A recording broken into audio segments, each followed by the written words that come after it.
안녕하세요. 제 이름은 박태준이라고 합니다. 정말 큰일 날 뻔했던 제 이야기 좀 들어주세요. 제 아내 순자는 웃음이 참 많은 사람이었습니다. 아침에 뜰에서 들려오는 새소리에도 아이처럼 웃었고, 제가 퉁명스럽게 뱉은 농담에도 자지러지게 웃었지요.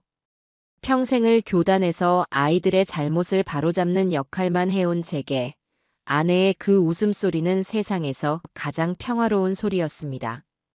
저희의 아침은 늘 비슷하게 시작되었어요. 제가 먼저 일어나 가볍게 마당을 쓸고 나면 어느새 아내는 구수한 된장찌개 냄새를 부엌 가득 피워놓고 저를 기다렸습니다. 여보, 일찍 일어나셨네요. 찌개 다 되어가니 어서 앉아요. 따뜻한 밥상에 마주 앉아 숟가락을 들 때면 저는 비로소 하루가 온전히 시작되는 기분을 느끼곤 했습니다. 밥을 먹고 나면 나란히 동네 한 바퀴를 산책하는 것이 저희의 오랜 습관이었죠. 아내는 제 보폭에 맞춰 종종 걸음으로 따라오며 어제 드라마 이야기부터 새로 핀 이웃집 꽃 이야기까지 밤새 쌓아둔 이야기 보따리를 풀어놓기 바빴습니다.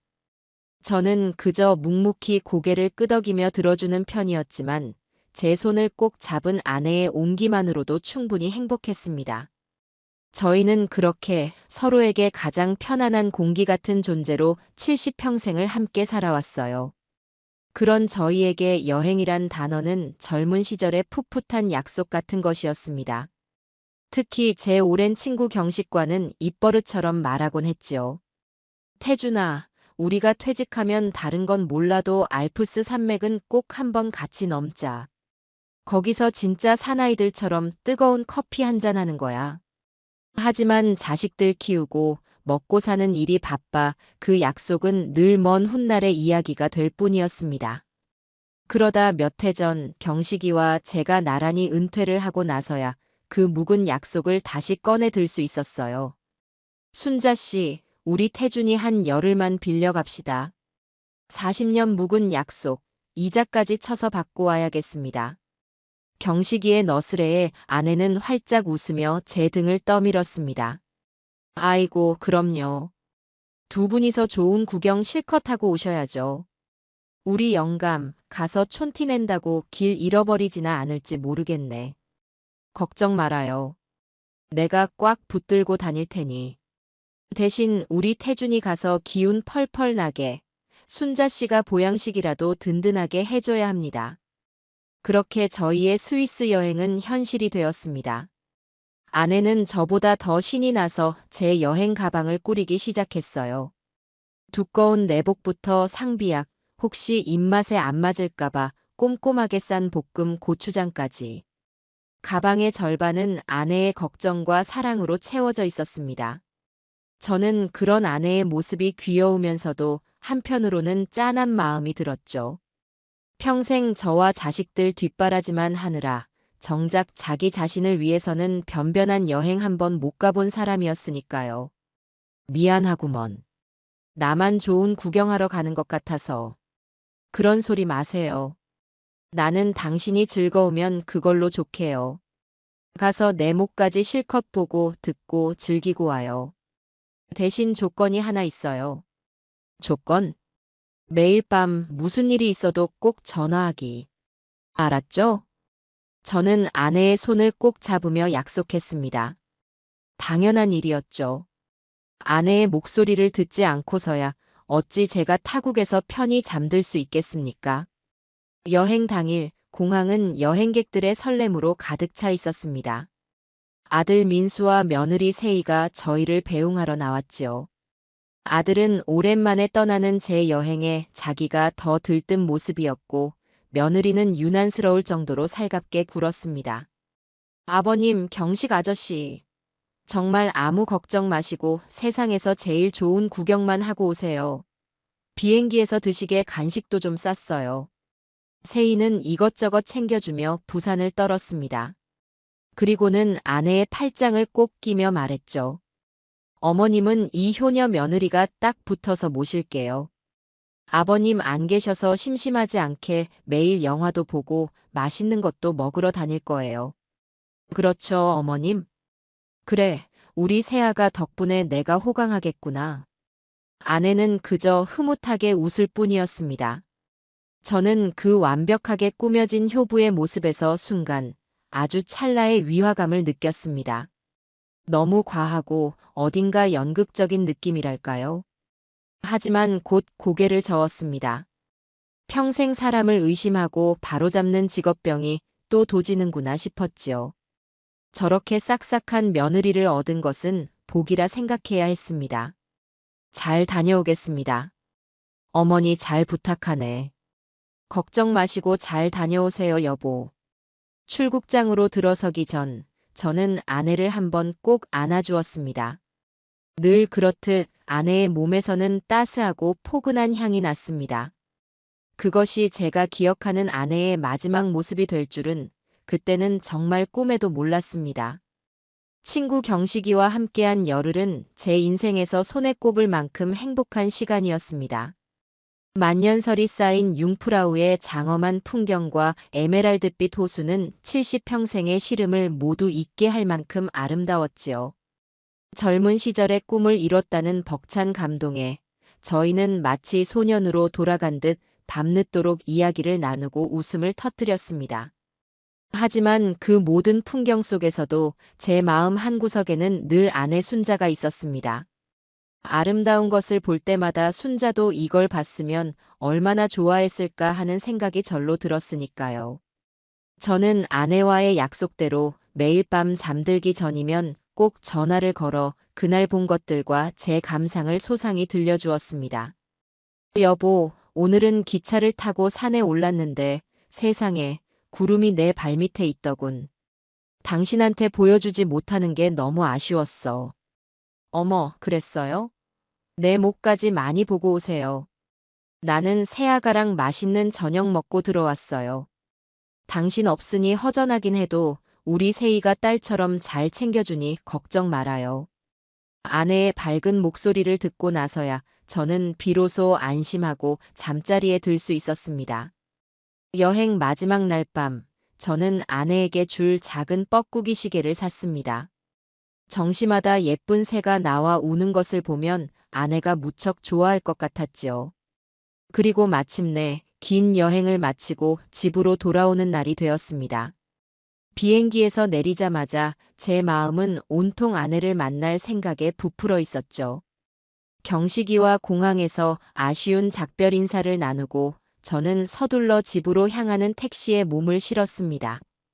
창밖으로 익숙한 풍경이 스쳐 지나갈수록 심장이 두근거렸어요. 순자 나왔어. 현관문 비밀번호를 누르고 집 안으로 들어서며 큰 소리로 아내를 불렀습니다. 하지만 집안은 제가 예상했던 것과는 전혀 다른 싸늘한 적막감에 휩싸여 있었습니다. 당연히 저를 반겨줄 아내의 모습은 보이지 않았고 집안 어디에서도 인기척이 느껴지지 않았어요.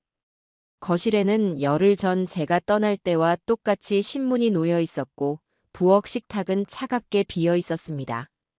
불길한 예감이 엄습했어요. 저는 곧장 휴대폰을 꺼내 아내에게 전화를 걸었습니다. 신호는 가는데 아내는 전화를 받지 않았습니다. 연달아 몇 번을 더 걸어봐도 마찬가지였지요. 어디 아픈가? 아니면 잠시 외출을 했나? 온갖 생각이 머릿속을 스쳐 지나갔습니다. 저는 다급하게 아들에게 전화를 걸었습니다. 몇 번의 신호음 끝에 아들 민수가 전화를 받았습니다. 민수야, 나다. 너희 어머니 어디 계시니? 집에 아무도 없는데. 아, 아버지. 오셨어요? 아이고, 제가 연락을 미리 드렸어야 했는데. 지금 바로 그리로 갈게요. 가서 자세히 말씀드릴게요. 아들의 목소리는 어딘지 모르게 다급하고 불안해 보였습니다.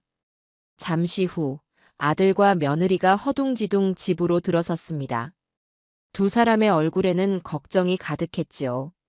며느리 세이는 들어오자마자 눈시울을 붉히며 제 손을 잡았습니다. 아버님 어떡해요? 저희가 말씀드리려고 했는데 아버님 여행 망치실까봐 차마 연락을 못 드렸어요.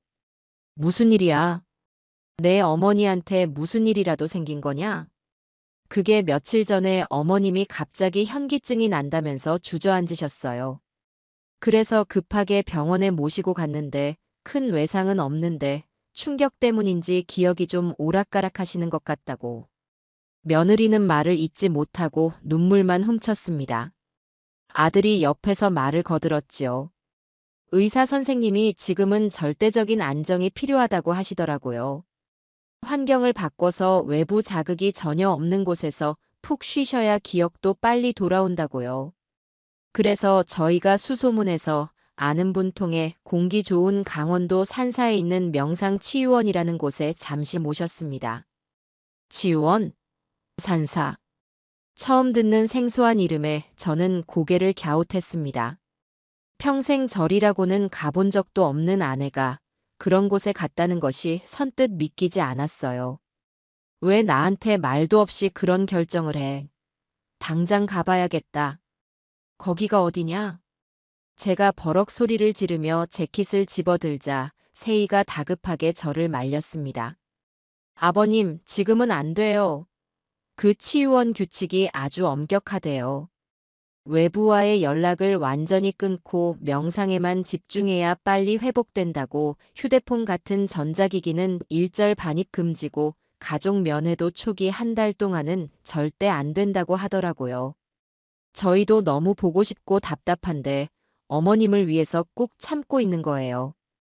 그게 무슨 말도 안 되는 소리야. 얼굴을 못 본다니.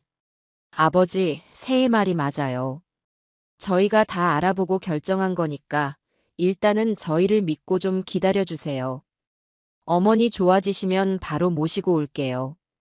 아들까지 나서서 저를 말리자 더는 화를 낼 수가 없었습니다. 아내의 건강이 걸린 문제라는데 의사의 권유라는데 제가 무슨 수로 고집을 부리겠습니까? 하지만 아무리 생각해도 이상했습니다. 그렇게 갑자기, 그리고 단 한 번의 연락도 없이 제 마음속에서는 의심의 안개가 걷히지 않았지만 두 사람의 걱정스러운 얼굴 앞에서 저는 일단 한 발 물러설 수밖에 없었습니다. 며칠 동안 아들 내외의 집에서 지내는 시간은 마치 짙은 안개 속을 걷는 것처럼 답답하고 갑갑했습니다. 며느리 세희는 아침 저녁으로 제 입맛에 맞는 음식을 차려내고 불편한 곳은 없는지 살뜰하게 챙겼지만 저는 그 과도한 친절이 오히려 숨막히게 느껴졌어요. 그 집의 공기는 며느리가 만들어 놓은 완벽한 연극 무대 같았고 저는 그저 진실을 알지 못하는 늙은 관객 역할에 머물러 있어야만 했습니다. 아들 민수는 제 눈치를 보면서도 아내의 말을 전적으로 신뢰하는 듯 보였죠. 제가 아내의 소식을 물을 때마다 아들은 세희가 알려준 말을 앵무새처럼 반복할 뿐이었습니다. 아버지, 세희가 치유원이랑 계속 연락하고 있는데 어머니가 아주 편안하게 잘 적응하고 계신데요. 지금은 회복에만 집중해야 할 때니까 저희가 조금만 더 참고 기다려요. 그들의 말을 곧이곧대로 믿기에는 제 마음속 의심의 가시가 너무 깊게 박혀 있었습니다. 특히 제 마음을 가장 무겁게 짓누른 것은 손주 유나의 태도였습니다. 할아버지의 귀환을 그 누구보다 기뻐하며 제 품에 와락 안겨야 할 아이가 이제는 집 안에서 저와 마주치는 것조차 피하고 있었으니까요. 그 녀석은 제가 거실에 앉아 있으면 마치 못 볼 사람이라도 본 것처럼 화들짝 놀라 자기 방으로 쏜살같이 달려가 문을 닫아버리기 일쑤였습니다. 그 작은 등에서 느껴지는 공포와 거부감은 제 가슴에 서늘한 비수처럼 날아와 박혔습니다. 하루는 제가 작심하고 유나가 좋아하는 딸기 맛 과자를 사들고 아이의 방문을 노크했습니다. 유나야, 하래비다. 우리 유나 좋아하는 과자 사왔는데 잠깐 얼굴 좀 볼 수 있을까? 한참 동안 방 안에서는 아무런 대답이 없었습니다. 제가 다시 한번 문고리를 잡으려 할 때 문이 아주 살짝 열리고 유나의 작은 눈이 저를 힐끔 쳐다보았죠. 할머니 보고 싶지 않아?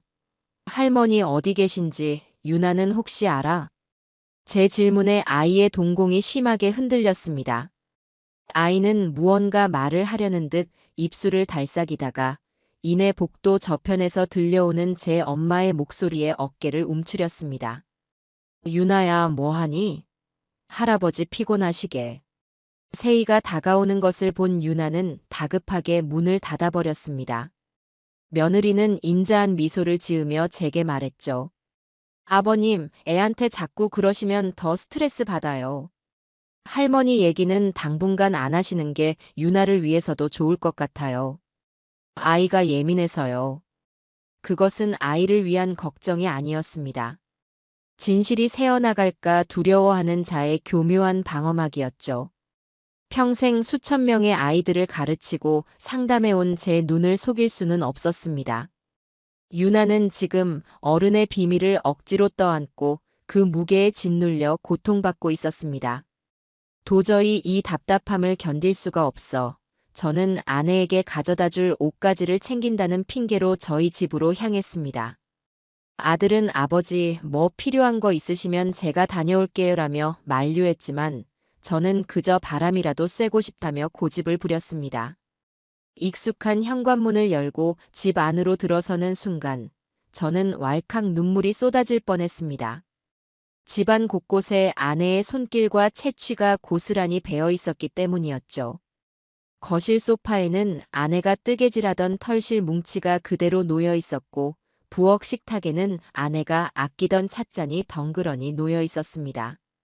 저는 홀린 사람처럼 아내의 방으로 들어갔습니다. 아내의 향기가 가장 짙게 남아있는 공간이었죠. 화장대 거울을 한번 쓸어보고 아내가 쓰던 빗을 들어 머리를 빗어보기도 했습니다.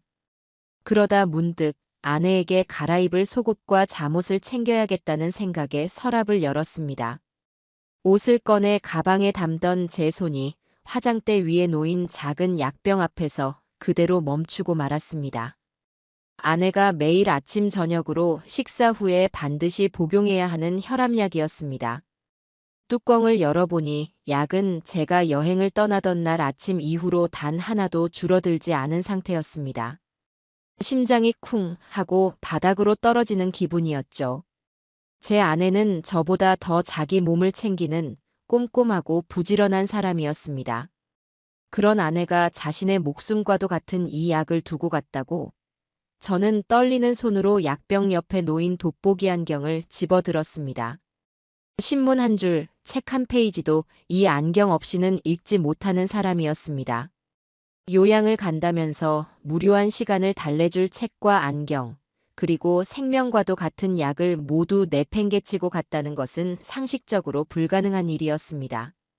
이것은 아내가 스스로 떠난 것이 아니라는 명백하고도 차가운 증거였습니다. 누군가 아내를 아주 급하게 아내의 의지와는 상관없이 다른 곳으로 데려갔다는 확신이 들었습니다.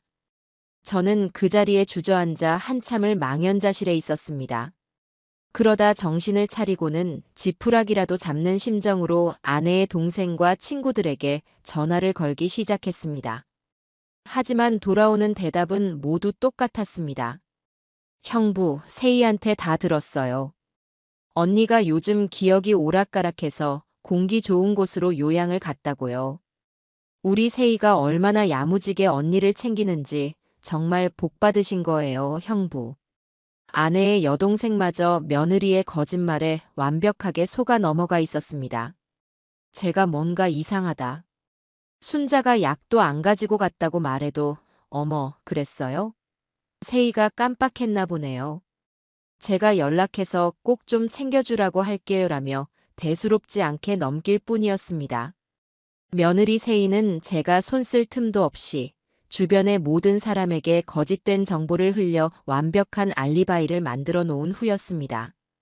저는 순식간에 괜한 걱정으로 분란을 일으키는 고집 센 늙은이 혹은 아내의 병을 인정하지 못하는 현실 부정자로 전락해 버렸습니다. 사방이 거대한 벽으로 둘러싸인 듯한 완벽한 고립감이 저를 덮쳐왔습니다.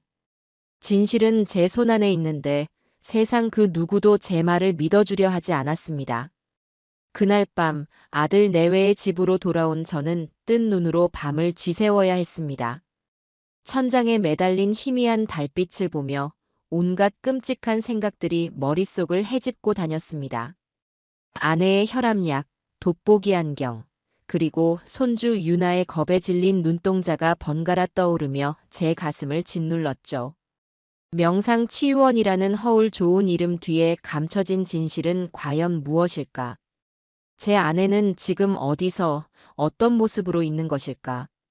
꼬리에 꼬리를 무는 의문들은 거대한 늪처럼 저를 점점 더 깊은 절망 속으로 끌어당겼습니다.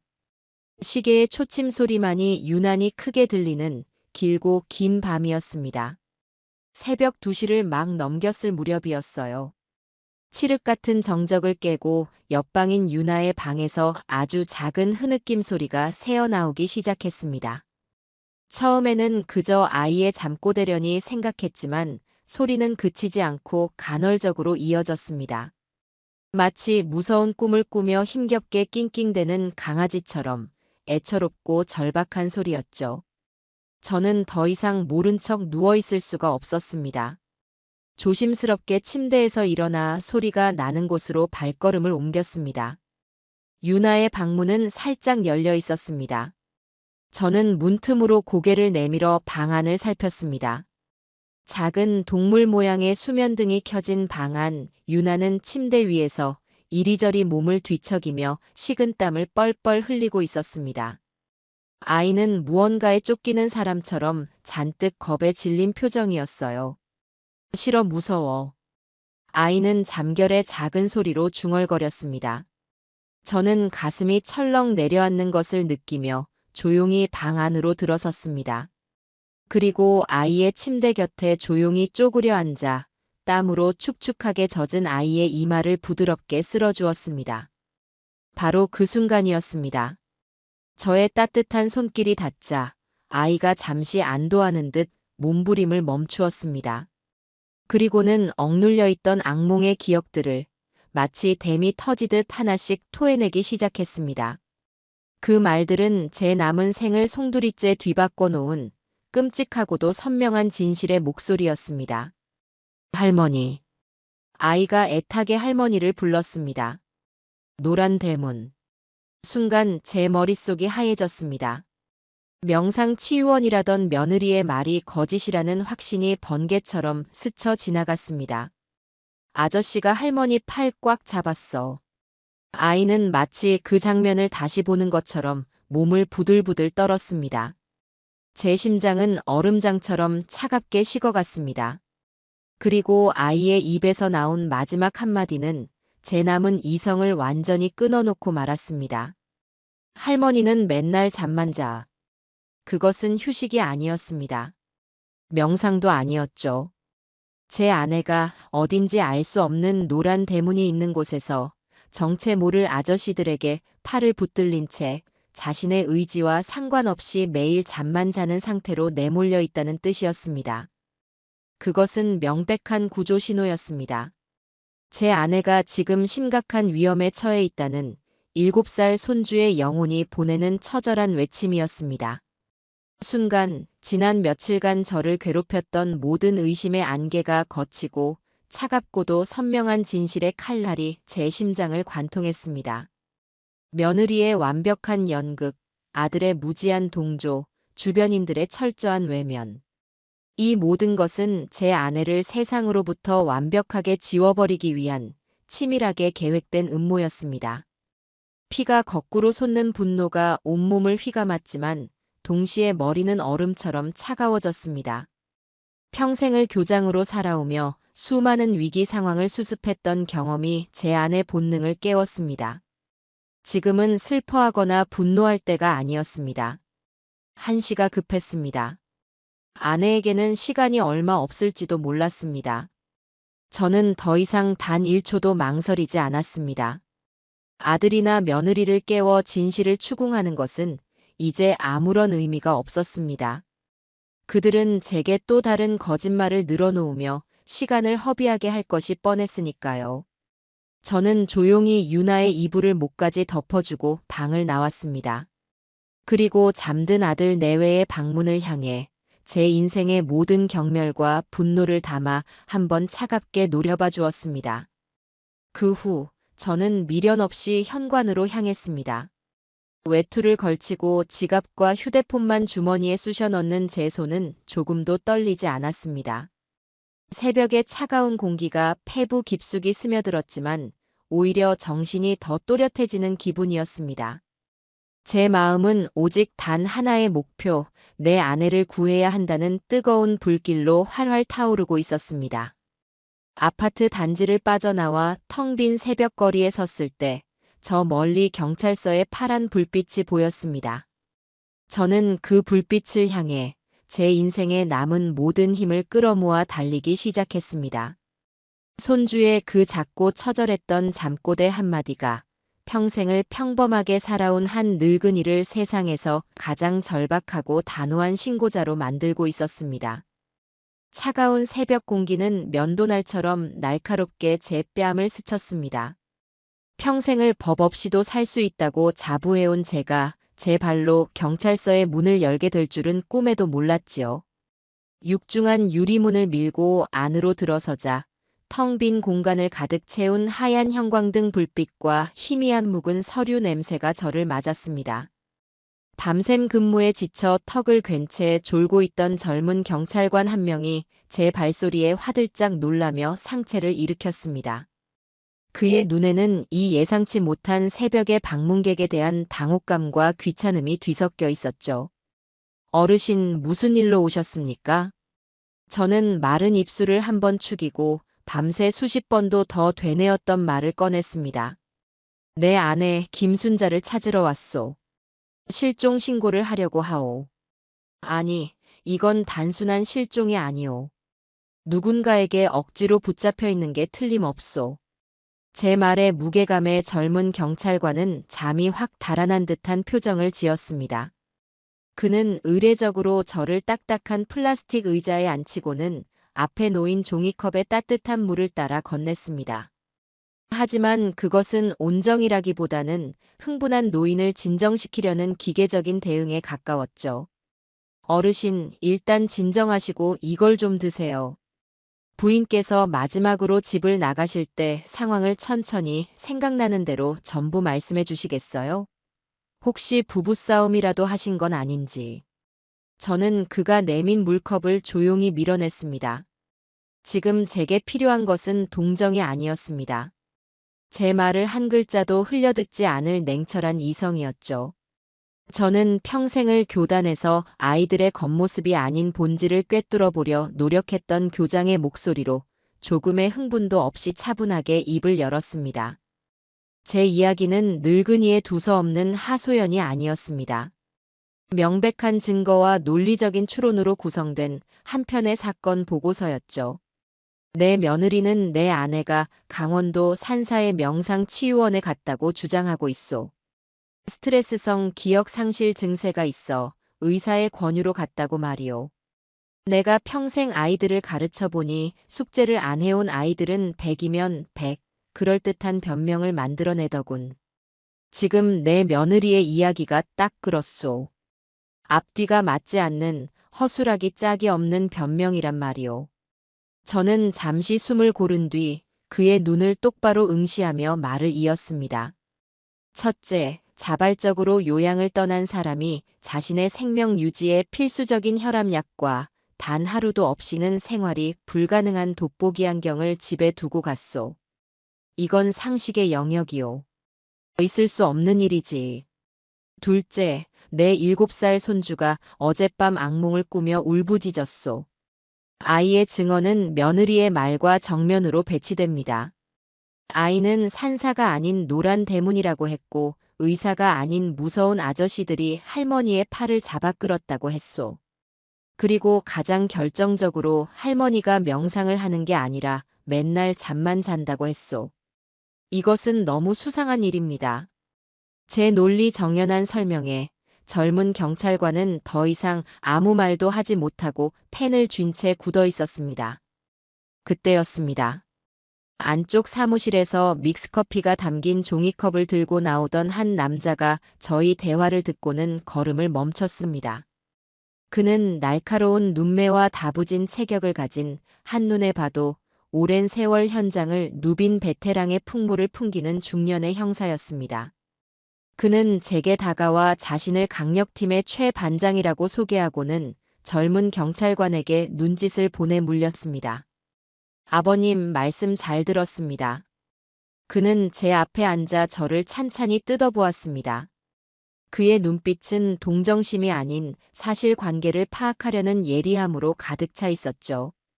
그런데 아버님, 아이들은 원래 상상력이 풍부해서 무서운 꿈을 자주 꿉니다.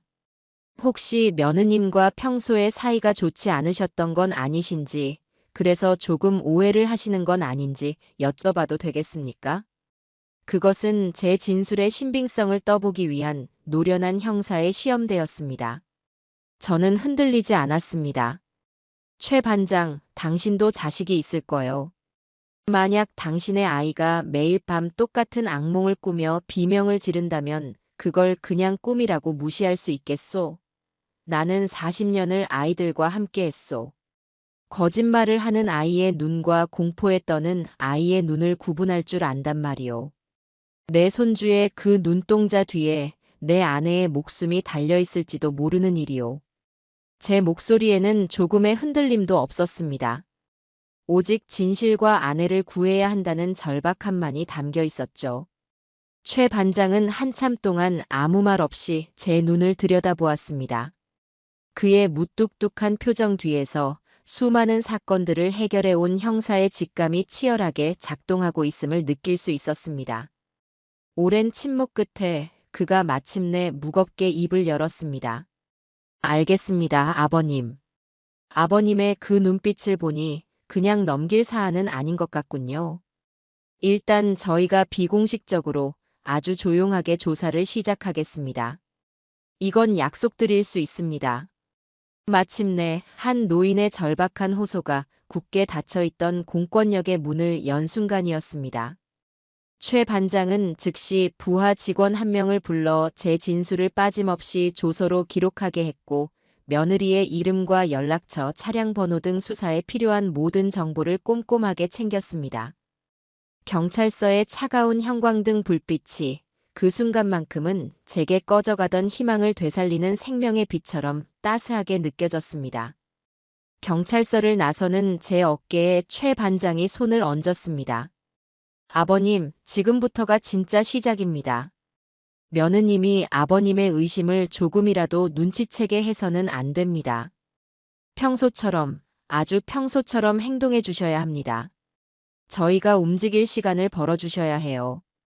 그의 말은 비수처럼 날아와 제 가슴에 박혔습니다.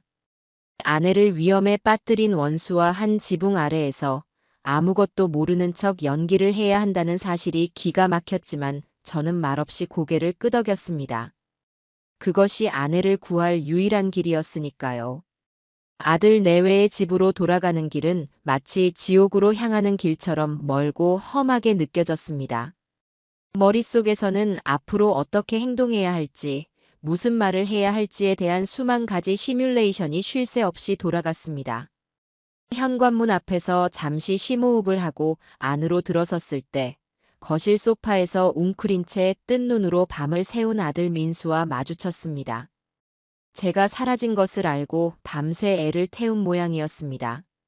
아버지, 대체 어디 다녀오시는 거예요?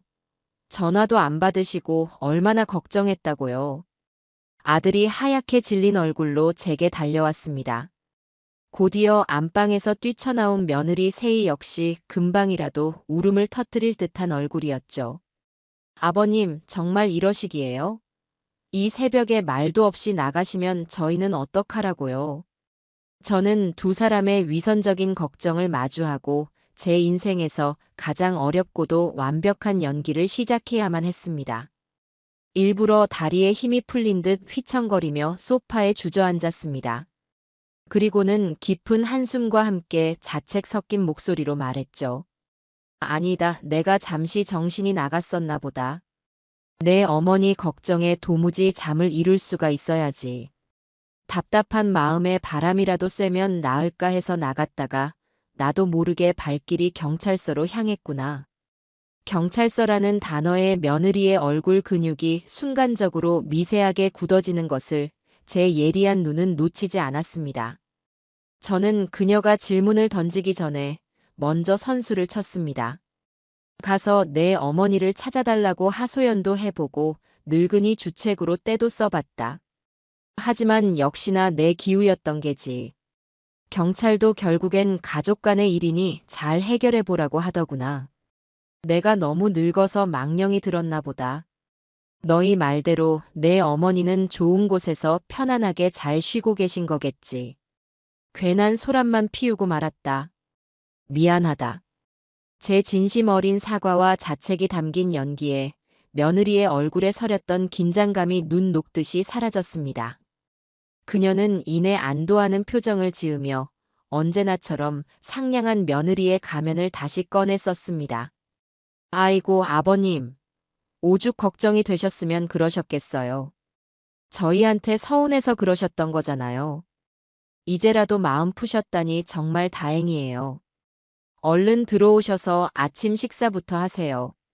제가 아버님 좋아하시는 북엇국 뜨끈하게 끓여놨어요. 그렇게 저는 태연자약한 얼굴로 제 아내의 고통을 담보로 차려진 아침상에 마주 앉아야 했습니다. 목구멍으로 넘어가는 국물이 마치 용암처럼 뜨겁게 느껴졌지만 저는 숟가락을 놓지 않았습니다. 국그릇에 얼굴을 파묻은 채 저는 조용히 눈물을 삼켰습니다. 이 끔찍한 식사가 끝나고 나면 진짜 전쟁이 시작될 것이었습니다. 그날 오후 내내 제 휴대폰은 조용했습니다. 초조한 마음에 방 안을 서성이다 밖을 내다보기를 수십 번. 마침내 해가 저물어갈 무렵 최 반장에게서 짧은 문자 메시지가 도착했습니다. 차량 동선 확보. 강원도 방면 심장이 쿵쾅거리기 시작했습니다. 그리고 잠시 후 약속된 수순대로 최 반장이 직접 며느리 세희에게 전화를 걸었습니다. 저는 거실에서 신문을 보는 척하며 며느리의 통화 내용에 모든 신경을 곤두세웠습니다. 네, 여보세요? 네. 경찰서요? 아, 네. 제가 서유진 맞는데요. 세희의 목소리가 살짝 떨리는 것이 느껴졌습니다. 아, 아버님이 신고하신 것 때문에요. 아이고, 정말 죄송해요. 저희 아버님이 연세가 많으셔서 걱정이 좀 지나치세요. 저희 어머님 아무 일 없으세요. 세희는 교묘하게 저를 걱정 많은 노인으로 몰아가며 상황을 수습하려 애썼습니다. 네. 아, 어디 계시냐고요? 그럼요, 저희는 알죠. 강원도에 있는 고요한 마음 치유원이라는 곳에 계세요. 내 주소요? 아, 주소는 잠시만요. 미리 준비해 놓지 못한 질문이었는지 세희는 잠시 당황하는 기색이 역력했습니다. 그녀는 잠시 머뭇거리더니 이내 아무렇게나 지어낸 가짜 주소를 둘러대기 시작했습니다.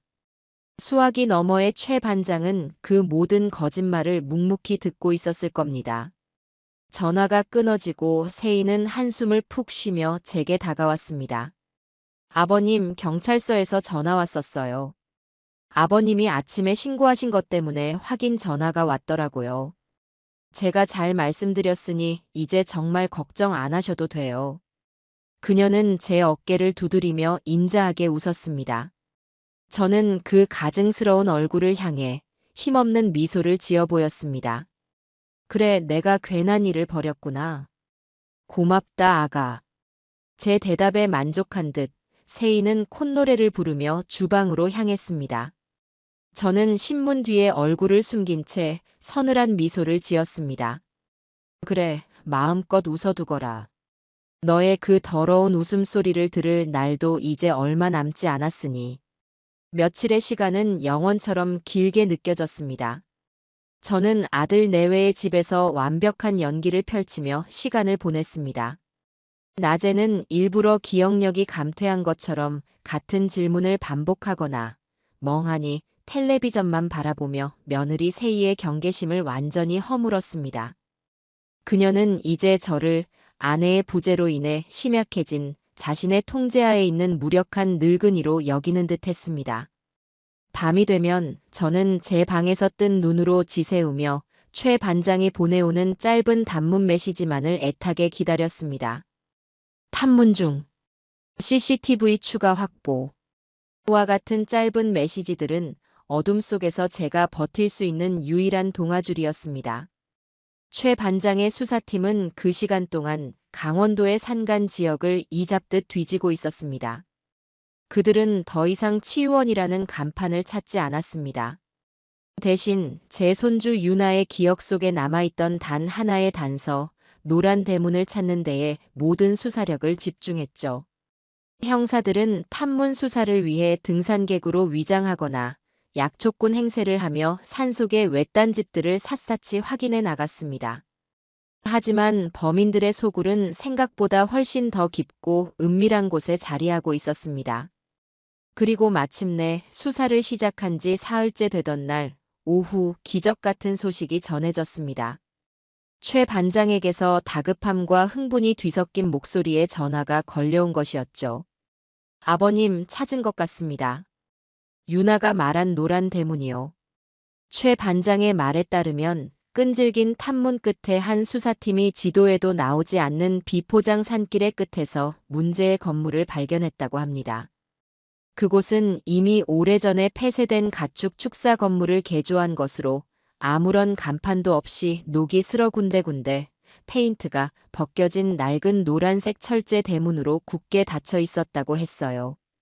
주변에는 인가 하나 없이 그야말로 까마귀 소리만 들리는 완벽하게 고립된 장소였습니다. 이곳이라면 사람이 한 명 사라져도 그 누구도 알 수 없을 것 같았다고 했습니다. 저희가 즉시 건물 등기부등본을 확인해 보았습니다.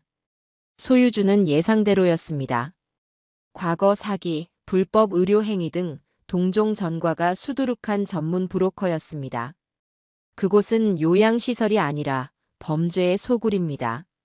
가슴이 철렁 내려앉았습니다. 끔찍했던 상상이 제 눈앞에 냉혹한 현실이 되어 펼쳐진 기분이었습니다. 하지만 동시에 드디어 아내가 있는 곳을 찾았다는 생각에 희망의 불씨가 타올랐습니다. 이제 남은 것은 단 하나, 제 아내가 정말 그곳에 있는지, 그리고 안전한지를 확인하는 것이었습니다. 섣불리 경찰 병력을 투입했다가 안에 있는 범인들이 아내를 해치거나 다른 곳으로 빼돌릴 가능성을 배제할 수 없었기 때문입니다. 최 반장은 고심 끝에 팀에서 가장 기지가 뛰어나고 인상이 좋은 젊은 형사 한 명을 투입하기로 결정했습니다. 다음 날, 그 형사는 인근 지역의 상수도 검침원으로 위장하고 낡은 오토바이를 타고 그 노란 대문으로 향했습니다. 문 앞에는 험상궂은 인상의 남자가 지키고 서서 날카롭게 경계했지만 젊은 형사는 조금도 당황하지 않고 준비한 서류를 보여주며 태연하게 말했습니다. 이 근방 상수도관이 노후돼서 누수 점검 나왔습니다. 계량기 위치만 확인하고 금방 가겠습니다. 남자는 잠시 의심의 눈초리를 보냈지만 너무나도 태연한 형사의 태도에 결국 굳게 닫혔던 노란 대문을 열어주었다고 합니다. 문 안으로 들어선 형사가 마주한 풍경은 지옥과도 같았다고 했습니다. 제대로 씻지도 못한 듯한 노인 몇 분이 마당 한 구석에서 초점 없는 눈으로 멍하니 하늘만 보고 있었고 건물 안에서는 코를 찌르는 악취가 진동하고 있었다고 했죠. 형사는 계량기를 찾는 척하며 자연스럽게 건물 뒤편으로 걸어 들어갔습니다. 그리고 마침내 쇠창살이 박힌 2층의 작은 창문 안쪽에서 창살을 붙잡고 멍하니 먼 산을 바라보는 한 여인을 발견했습니다. 제 아내의 순자였습니다. 아내는 제가 기억하는 모습보다 훨씬 더 수척하고 초췌해 보였습니다. 생기라고는 찾아볼 수 없는 텅 빈 눈동자는 마치 영혼이 빠져나간 인형 같았다고 했습니다. 형사는 검침 기록판 뒤에 숨겨둔 초소형 카메라로 그 모습을 재빨리 영상으로 담았습니다. 그리고는 계량기 숫자를 적는 척하며 아무 일 없었다는 듯 태연하게 그곳을 빠져나왔죠. 몇 시간 뒤 저는 최 반장과 경찰서의 작은 조사실에서 마주 앉았습니다. 최 반장은 아무 말 없이 자신의 휴대폰을 제게 건넸습니다. 화면 속에서는 제가 그토록 애타게 찾아 헤맸던 아내의 모습이 영상으로 재생되고 있었습니다. 초점 없는 눈, 헬쑥하게 파인 두 볼, 생기 없이 축 늘어진 어깨. 영상은 짧고 거칠었지만 그 사람이 제 아내 순자라는 것을, 그리고 지금 제 아내가 어떤 고통 속에 있는지를 알아보는 데는 긴 시간이 필요하지 않았습니다. 여보, 미안하오. 내가 너무 늦었소. 저는 휴대폰을 부서져라 움켜쥐고 어린아이처럼 목 놓아 울었습니다. 아내를 찾았다는 안도감과 그런 지옥 같은 곳에 아내를 홀로 내버려 두었다는 죄책감, 그리고 이 모든 것을 꾸민 며느리와 그 일당에 대한 참을 수 없는 분노가 한꺼번에 터져나와 제 온몸을 뒤흔들었습니다. 한참 동안 제 등을 묵묵히 두드려주던 최 반장이 마침내 결심이 선 듯한 목소리로 말했습니다. 아버님, 이제 울지 마십시오. 지금부터는 저놈들에게 피눈물을 흘리게 해줄 시간입니다. 그의 말에 제 눈에서도 눈물이 멈추고 서늘한 분노가 이글거리기 시작했습니다. 이제 모든 증거는 확보되었습니다. 남은 것은 심판뿐이었습니다. 아내의 처참한 모습이 담긴 영상을 확인한 다음 날, 저는 최 반장과 함께 저희 부부의 주거래 은행으로 향했습니다. 이제는 며느리의 추악한 탐욕을 숫자로 증명할 차례였습니다. 형사 입회하에 은행의 독립된 상담실에 앉아 저와 아내의 공동 명의로 된 모든 계좌의 거래 내역을 요청했습니다. 잠시 후 은행 직원이 여러 장의 명세서를 출력해 제 앞에 내려놓았습니다. 그 종이들을 한 장 한 장 넘기는 제 손은 주체할 수 없는 분노로 가늘게 떨리고 있었습니다. 명세서에는 제가 스위스로 여행을 떠난 바로 다음 날부터 마치 댐이 무너지듯 저희 부부의 평생 자산이 빠져나간 기록들이 선명하게 찍혀 있었습니다. 제가 평생 교단에서 받은 퇴직금과 아내가 텃밭을 일구고 시장에서 나무를 팔아 한 푼 두 푼 악착같이 모은 돈이었습니다. 그 피 같은 돈이 제가 없는 열흘 사이에 수천만 원 단위로 여러 차례에 걸쳐 인출되어 있었습니다. 그리고 그 돈의 최종 목적지는 노란 대문의 주인이자 사기 전과자인 그 남자의 차명 계좌였습니다. 며느리 세인은 저희 부부의 인생을 통째로 팔아넘겨 제 아내를 그 지옥으로 보내는 비용을 지불한 것이었습니다. 하지만 그것은 시작에 불과했습니다. 진짜 기가 막힌 사실은 아내의 신용카드 사용 내역서에 고스란히 담겨 있었죠. 아내가 시장에 갈 때나 가끔 사용하던 그 카드는 제가 한국을 떠난 이후 마치 봉인이라도 풀린 것처럼 광란의 축제를 벌이고 있었습니다. 서울 강남의 최고급 백화점 명품관에서 최신상 핸드백을 구입한 780만 원짜리 영수증, 청담동의 유명 피부관리실에서 끄는 500만 원짜리 VIP 회원권, 주말마다 친구들과 즐긴 것으로 보이는 특급 호텔 뷔페 레스토랑의 결제 내역들. 그리고 가장 제 눈을 의심하게 했던 것은 최근 출시된 독일제 고급 세단의 계약금으로 결제된 1,000만 원의 기록이었습니다. 저는 그 내역 하나하나를 손가락으로 짚어 내려가며 치를 떨었습니다. 우리 순자는 시장에서 1,000원짜리 양말 하나를 사면서도 그걸 사내 만에 한참을 쩔쩔매던 사람이요. 그런데 이 여자는, 제 아내는 그 시각 차갑고 더러운 방 안에서 약에 취해 자신이 누구인지조차 잊어가고 있었을 겁니다. 그런데 며느리라는 여자는 바로 그 아내의 이름으로 된 카드로 자신의 몸을 치장하고 값비싼 음식을 먹고 호화로운 차를 살 꿈에 부풀어 있었던 거죠. 인간의 탈을 쓴 악마가 있다면 바로 저런 모습일 거라는 생각이 들었습니다. 모든 금융 기록을 확인하고 은행을 나오는 제 얼굴은 창백하게 굳어 있었습니다. 경찰서로 돌아온 최 반장은 확보된 모든 증거들을 책상 위에 펼쳐놓았습니다. 노란 대문의 영상, 손주의 증언, 그리고 방금 확보한 모든 금융거래 내역까지. 모든 증거의 화살표는 단 한 사람, 며느리 오세희를 가리키고 있었습니다. 아버님, 이걸로 완벽합니다.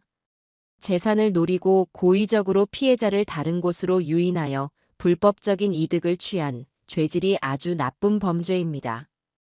저희는 사기, 횡령, 약취 유인 혐의까지 모두 적용하여 구속영장을 청구할 겁니다. 이렇게 되면 저들은 절대로 법망을 빠져나가지 못합니다. 최 반장의 목소리에는 이제 범인을 잡을 수 있다는 강한 자신감이 서려 있었습니다. 그는 즉시 팀원들을 모아 영장 신청을 위한 서류 작업과 내일 새벽에 있을 아내 구출 및 범인 검거 작전에 대한 브리핑을 시작했습니다. 그 모습을 지켜보던 저는 마침내 굳은 결심을 하고 최 반장에게 다가가 말했습니다. 최 반장, 마지막으로 한 가지 부탁이 있소. 내 며느리 그 여자를 체포할 때 반드시 내가 그 자리에 함께 있게 해주시오. 제 목소리는 낮고 차분했지만 그 안에는 서슬퍼런 결의가 담겨 있었습니다. 그 여자가 법의 심판을 받기 전에 먼저 남편인 내 심판을 받게 해야겠소. 내 눈으로 직접 그 여자의 탐욕스러운 성이 무너져 내리는 것을 똑똑히 지켜봐야겠습니다. 최 반장은 잠시 제 눈을 들여다보다가 이내 아무 말 없이 무겁게 고개를 끄덕였습니다. 길고 어두웠던 기다림과 분노의 시간이 끝나고 마침내 심판의 시간이 다가오고 있었습니다. 제 마음속에서는 뜨거운 복수의 칼날이 서늘하게 그 빛을 발하고 있었습니다. 그날 밤은 제 인생에서 가장 길고도 잔인한 밤이었습니다. 최 반장과의 약속대로 저는 아들의 집으로 돌아와 마지막 연기를 펼쳐야만 했지요. 내일 새벽이면 제 아내를 구출하기 위한 작전이 시작될 것이고 이 지옥 같은 연극도 끝이 날 것이었습니다. 하지만 그 새벽이 오기까지의 몇 시간은 마치 영원처럼 아득하게만 느껴졌습니다. 저녁 식탁에 앉아 아무것도 모른 채 행복한 얼굴로 내일의 계획을 제잘거리는 며느리 세희의 얼굴을 마주하는 것은 실로 고문과도 같았습니다. 아버님, 저희 다음 주에 새로 계약한 차 나오면요. 어머님 모시고 강원도에 바람 쐬러 다녀와요. 좋은 공기 쐬시면 더 빨리 회복하실 거예요. 세희는 제 아내의 돈으로 산 차를 타고 제 아내를 그 지옥에 계속 묶어둘 계획을 천연덕스럽게 늘어놓고 있었습니다. 저는 차마 그 얼굴을 마주볼 수가 없어 그저 국그릇에 고개를 파묻은 채 묵묵히 숟가락질만 했습니다. 제 옆에 앉은 아들 민수는 그런 아내의 모습이 대견하다는 듯 흐뭇한 미소로 고개를 끄덕이고 있었죠. 제 속에서는 시커먼 분노가 용암처럼 들끓었지만 저는 그것을 억누르고 또 억눌렀습니다. 지금은 때가 아니었습니다. 완벽한 사냥을 위해서는 사냥개가 짖어서는 안 되는 법이니까요. 식사를 마치고 제 방으로 돌아온 저는 잠을 청하는 대신 뜬 눈으로 밤을 새웠습니다. 창밖에 짙은 어둠을 바라보며 지금 이 시각 아내가 있을 그 끔찍한 곳을 상상했습니다. 차갑고 더러운 방, 텅 빈 눈으로 허공을 바라보고 있을 아내의 모습. 그 모습을 떠올릴 때마다 심장이 갈갈이 찢기는 듯한 고통이 밀려왔지만 저는 눈을 감지 않았습니다. 그 고통을 제 온몸에 새겨야만 했습니다. 그래야 내일 제가 흔들리지 않을 수 있을 테니까요. 약속된 시간인 새벽 3시, 저는 조용히 침대에서 일어났습니다. 며칠간 입었던 옷 그대로 소리가 나지 않는 단화를 챙겨 신었습니다. 그리고는 고양이처럼 발소리를 죽여 현관으로 향했습니다. 잠들어 있는 아들 내외의 방문 앞을 지날 때 저는 잠시 걸음을 멈추었습니다. 저 문 너머에 제 인생을 망가뜨린 원수와 그 원수의 꼭두각시가 되어버린 어리석은 제 아들이 잠들어 있었습니다. 저는 그 문을 향해 차갑게 한번 고개를 저어주고는 미련 없이 집을 빠져나왔습니다. 아파트 단지 밖 약속된 장소에는 이미 검은색 승합차 여러 대가 불을 끈 채 대기하고 있었습니다. 최 반장이 차에서 내려 제게 다가왔죠. 그의 얼굴에는 결전을 앞둔 장수의 비장함이 서려 있었습니다. 아버님, 잠은 좀 주무셨습니까? 뜬 눈으로 밤을 새웠소. 이제 곧 끝납니다. 일단 저희 차에 타시죠. 저희가 아버님의 안전을 확보하면서 움직이겠습니다. 저는 최 반장이 안내하는 차에 올라탔습니다. 차 안에는 저와 최 반장, 그리고 운전하는 형사 외에는 아무도 없었습니다. 다른 차들에는 완전 무장한 형사들이 나눠 타고 있었죠. 잠시 후 선두차의 헤드라이트가 조용히 켜지자 모든 차량이 약속이라도 한 듯 일사불란하게 움직이기 시작했습니다. 잠든 도시의 거리를 유령처럼 빠져나간 저희는 강원도로 향하는 어두운 고속도로 위를 달리기 시작했습니다. 차 안에는 무전기에서 간간히 들려오는 짧은 보고 소리 외에는 아무런 소리도 들리지 않았습니다. 저는 창밖으로 빠르게 스쳐 지나가는 어둠을 바라보며 오직 아내의 이름만을 마음속으로 되뇌었습니다. 순자, 조금만 더 버텨주오. 내가 지금 가고 있소. 2시간이 넘게 달렸을까 저희를 태운 차량들은 마침내 목적지인 외딴 산길 입구에 도착했습니다. 날은 아직 밝지 않았지만 저 멀리 동쪽 하늘이 희미하게 푸른빛을 띠기 시작하고 있었죠. 최 반장은 차에서 내려 모든 팀원들을 소집했습니다. 그는 위성 사진이 붙어있는 작전판을 가리키며 마지막 브리핑을 시작했습니다. 어조는 정문의 노란 대문을 돌파하여 주범들을 제압한다. B조는 건물 뒤편으로 돌아 도주로를 차단하고 C조는 창문을 통해 내부로 진입하여 피해자들의 신병을 확보한다. 인명피해가 발생하지 않도록 각별히 유의하고 특히 구출 대상인 김순자 여사의 안전을 최우선으로 확보할 것. 질문 있나? 팀원들의 일사불란한 대답과 함께 작전은 시작되었습니다. 형사들은 소리 없이 흩어져 어둠을 틈타 거대한 거미줄처럼 그 낡은 건물을 포위해 들어갔습니다. 저와 최 반장은 지휘 차량 안에서 내부로 진입한 형사들의 카메라가 보내오는 실시간 영상을 숨죽인 채 지켜보고 있었습니다. 마침내 최 반장의 단호한 명령이 무전기를 통해 울려 퍼졌습니다. 진입. 그와 동시에 육중한 노란 대문이 쾅 하는 굉음과 함께 안쪽으로 부서져 들어갔습니다. 잠에 취해 있던 시설의 직원들이 비명을 지르며 뛰쳐나왔지만 그들은 순식간에 땅바닥에 제압되었습니다. 건물 뒤편으로 도망치려던 자들 역시 이미 대기하고 있던 B조 형사들에게 붙잡혔죠. 작전은 그야말로 전광석화처럼 진행되었습니다. 건물 내부가 완전히 제압되었다는 보고를 받고 나서야 최 반장은 저를 데리고 차에서 내렸습니다. 부서진 노란 대문을 넘어 안으로 들어서는 순간 코를 찌르는 역한 냄새가 제 숨을 턱 막히게 했습니다. 마당에는 미처 치우지 못한 음식물 쓰레기들이 널려 있었고 건물 내부는 이루 말할 수 없이 비참하고 더러웠습니다. 저는 그 끔찍한 풍경 속에서 제 아내가 이곳에서 보냈을 고통의 시간들을 떠올리며 치를 떨어야 했습니다. 형사들이 2층의 한방문을 가리켰습니다. 반장님, 저 방입니다. 문이 안에서 잠겨 있습니다. 최 반장이 고개를 끄덕이자 한 형사가 단숨에 문을 부수고 안으로 들어섰습니다.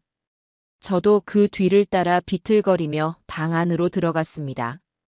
그리고 그곳에서 저는 마침내 제 아내를 발견했습니다. 아내는 먼지가 뽀얗게 쌓인 창가 앞 딱딱한 나무 의자에 앉아 멍하니 동이 트는 하늘을 바라보고 있었습니다. 갑작스러운 소란에도 조금의 미동도 없이 마치 영혼이 빠져나간 사람처럼요. 순자. 제 목소리는 갈라지고 떨려 나왔습니다. 제 목소리를 들었는지 아내가 아주 천천히 기계처럼 삐걱거리며 고개를 돌렸습니다. 아내의 눈은 저를 보고 있었지만 그 안에는 아무런 감정도 담겨 있지 않았습니다. 마치 처음 보는 낯선 사람을 보는 듯한 텅 비어버린 눈동자였죠. 여보, 나요. 태준이. 당신 남편 박태준이가 왔어. 저는 아내의 앞으로 다가가 무릎을 꿇었습니다. 그리고는 차갑게 식어버린 아내의 손을 두 손으로 부여잡았죠. 제 손에 온기가 전해졌는지 아내의 텅 빈 눈동자가 아주 미세하게 흔들리기 시작했습니다. 아내의 마른 입술이 아주 천천히 힘겹게 열렸습니다. 여보. 거의 한평생을 함께 살아오면서 단 한 번도 들어본 적 없는 희미하고도 가냘픈 목소리였습니다. 그 목소리가 제 이름을 부르는 순간 제 눈에서는 뜨거운 눈물이 왈칵 쏟아져 내렸습니다. 그래, 나요. 내가 왔어. 이제 괜찮아. 이제 다 괜찮아. 저는 아내의 앙상한 어깨를 부서져라 끌어안았습니다. 제 품에 안긴 아내는 한참 동안 아무런 반응이 없다가 이내 아주 작은 아이처럼 어깨를 들썩이며 울음을 터뜨리기 시작했습니다. 그 울음소리는 지난 시간 동안 아내가 겪었을 모든 공포와 외로움, 그리고 고통을 토해내는 절규와도 같았습니다. 저는 그런 아내를 더욱더 힘껏 끌어안고 함께 울었습니다. 길고 길었던 악몽이 마침내 끝나는 순간이었습니다. 강원도 산골의 그 끔찍한 소굴에서 구출된 아내는 곧바로 서울의 한 종합병원 응급실로 옮겨졌습니다.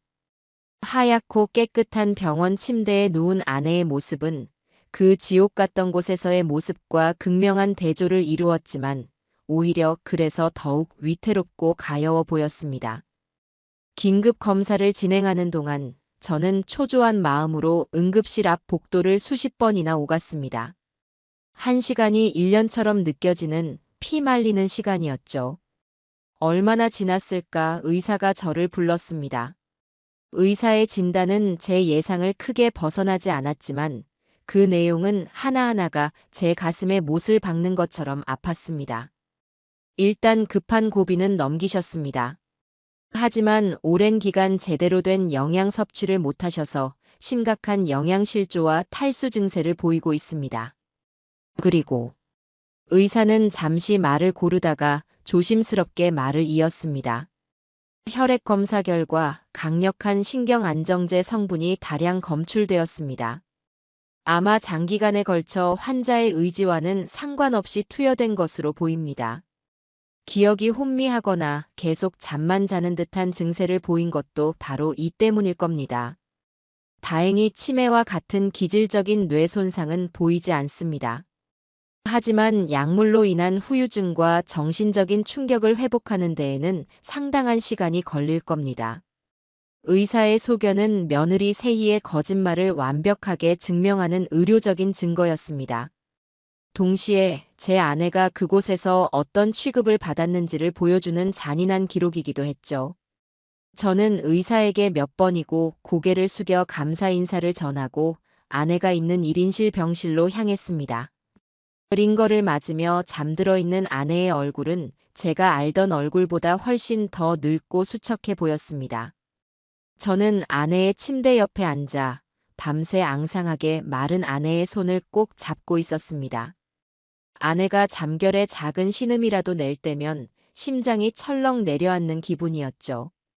당신이 이 고통을 겪는 동안 나는 대체 무엇을 했는가? 뒤늦은 자책과 미안함이 파도처럼 밀려와 저를 잠식했습니다. 다음 날 오전에야 최 반장이 병실로 저를 찾아왔습니다. 그는 밤새 강원도에서 체포한 시설 운영자와 직원들을 조사하느라 뜬 눈으로 밤을 새운 듯 피곤한 기색이 역력했습니다.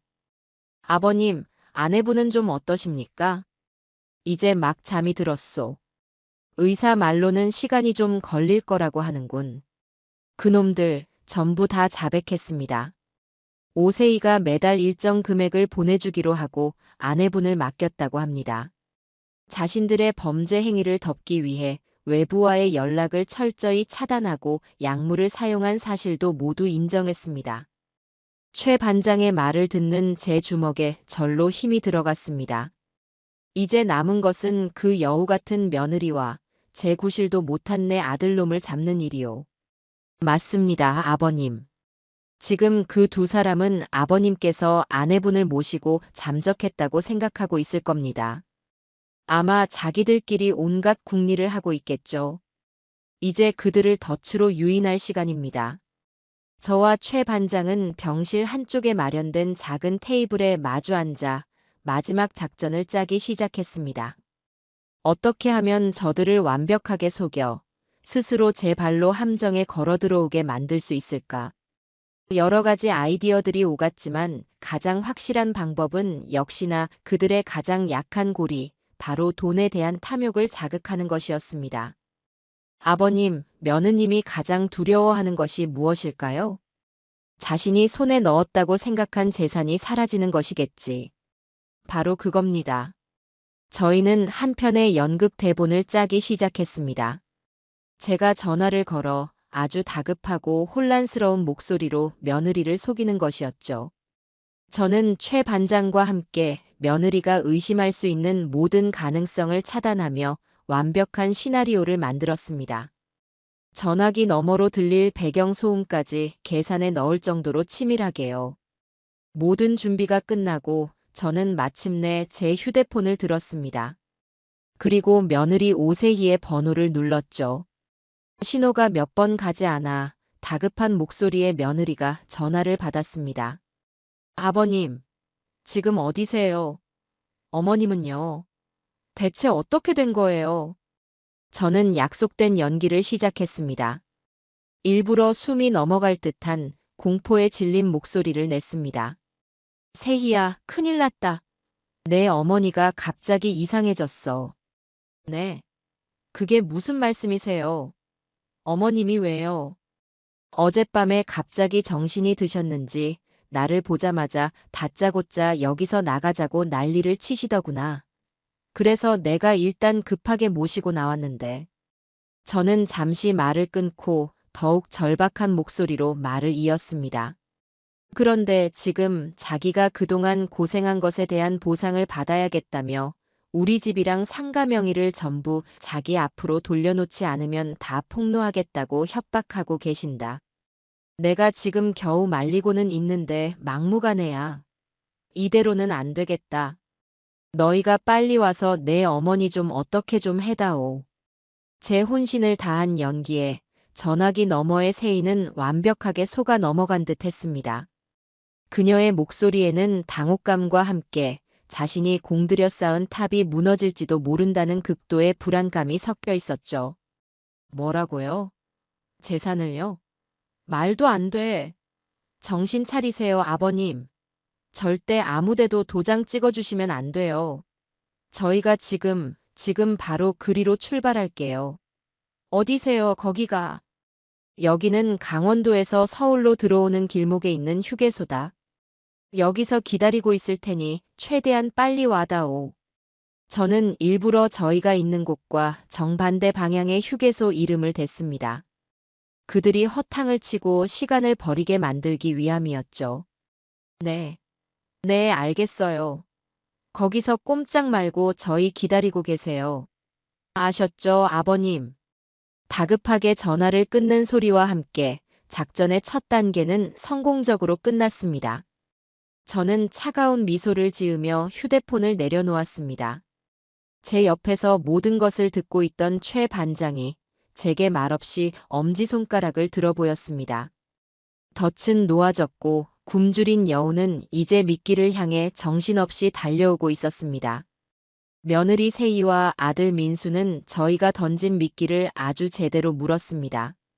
그들은 자신들의 손에 거의 다 들어왔다고 믿었던 재산이 허공으로 날아갈지도 모른다는 불안감에 아마 이성을 상실한 채 제가 알려준 가짜 목적지를 향해 미친 듯이 차를 몰았을 겁니다. 그 시간 저와 최 반장은 진짜 덫을 놓기 위해 움직였습니다. 저희의 목표 지점은 그들이 서울로 돌아오기 위해 반드시 지나야만 하는 강원도와 경기도의 경계에 위치한 인적이 드문 산길의 한 굽이진 길이었습니다. 그곳은 양쪽이 가파른 산으로 막혀 있고 도로 폭이 좁아 차를 돌리기도 어려운 그야말로 막다른 길이나 다름없는 곳이었습니다. 미리 도착한 경찰 병력은 도로 양쪽의 숲속에 몸을 숨기고 만반의 준비를 갖춘 채 두 사람이 나타나기만을 기다렸습니다. 저 역시 최 반장과 함께 도로가 한눈에 내려다 보이는 언덕 위의 차 안에서 숨을 죽인 채 아래를 내려다보고 있었죠. 시간이 흐를수록 제 심장은 점점 더 세차게 방망이질 치기 시작했습니다. 얼마나 지났을까 최 반장의 무전기에서 긴급한 목소리가 흘러나왔습니다. 목표 차량 5분 내로 작전 지역 진입 예상. 드디어 올 것이 온 것이었습니다. 저는 마른 침을 삼키며 저 멀리 구불구불한 산길의 초입을 뚫어져라 쳐다보았습니다. 곧이어 익숙한 흰색 세단 한 대가 마치 미사일처럼 빠른 속도로 코너를 돌아 나타났습니다. 제 아들 민수가 운전하는 차였습니다. 차는 약속 장소에 늦을세라 중앙선까지 넘나들며 위험천만한 질주를 이어오고 있었습니다. 차가 마침내 저희가 설정해 놓은 작전 지역의 정중앙에 들어서는 순간 최 반장은 무전기에 대고 짧고 단호한 명령을 내렸습니다. 실행.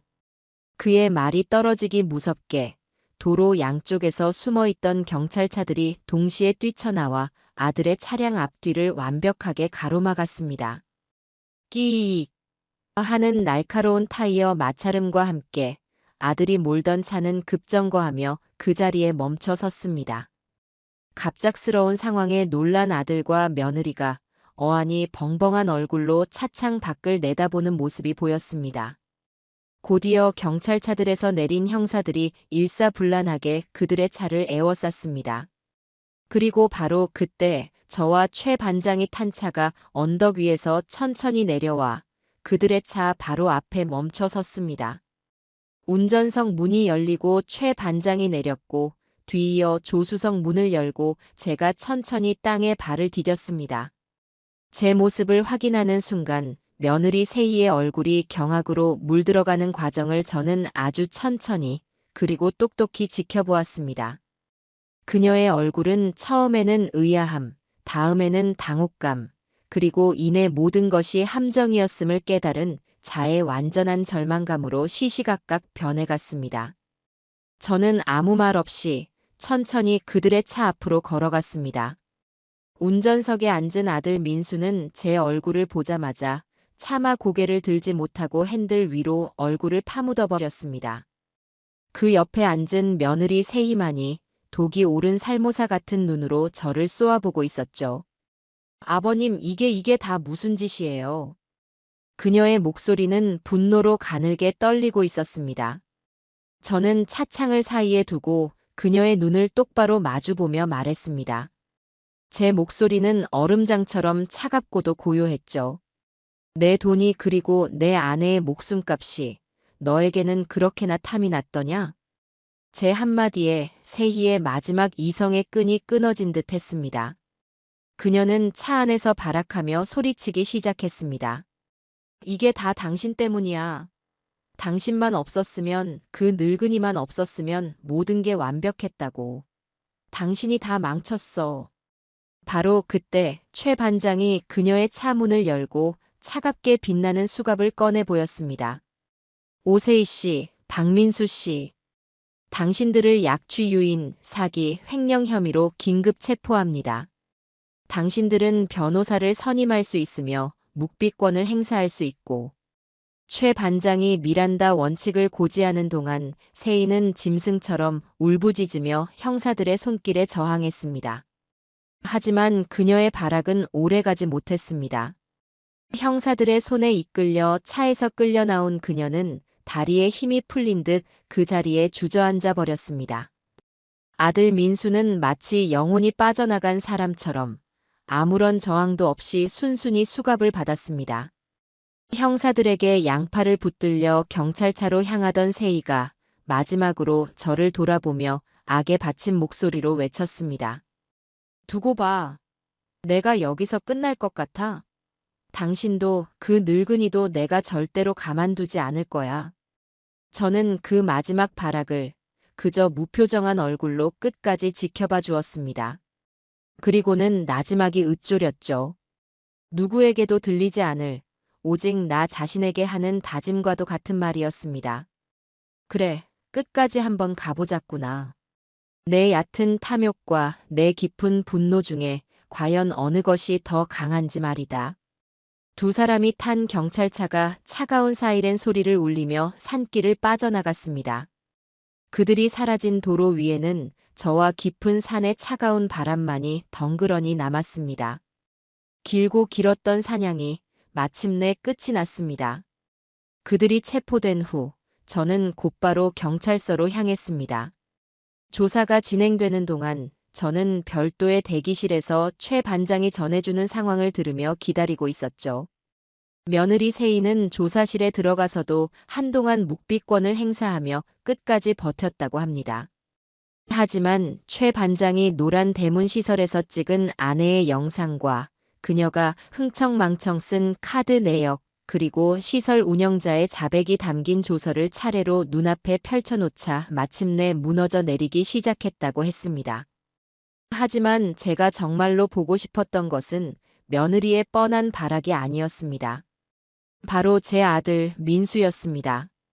과연 그 아이가 자신의 죄를 어떻게 마주할지 저는 제 눈으로 똑똑히 확인해야만 했습니다. 최 반장의 배려로 저는 취조 과정을 지켜볼 수 있는 일방향 거울이 설치된 작은 관찰실로 들어갈 수 있었습니다. 거울 너머 조사실에 홀로 앉아있는 아들의 모습은 제가 아는 아들이 아니었습니다. 그는 완전히 망가져 있었습니다.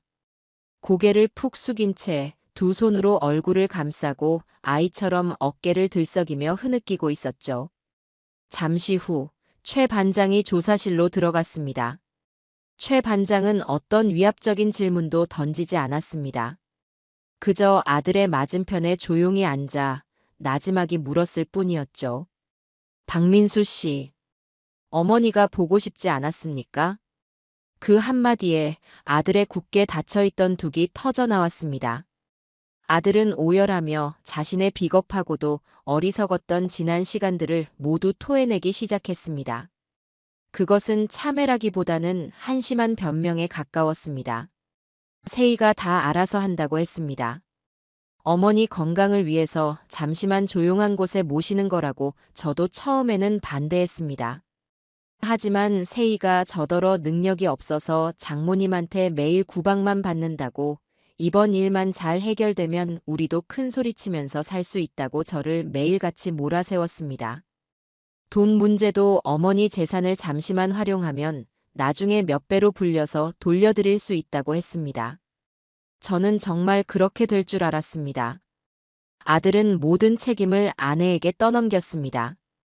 자신은 그저 아내의 등살에 못 이겨 아내의 달콤한 유혹에 넘어가 어쩔 수 없이 동조했을 뿐이라는 것이었죠. 저는 관찰실의 차가운 유리에 이마를 기댄 채 제 아들의 그 비참하고도 한심한 자백을 묵묵히 들었습니다. 분노보다도 측은함과 깊은 슬픔이 먼저 밀려왔습니다. 제가 아들을 잘못 키운 것이었습니다.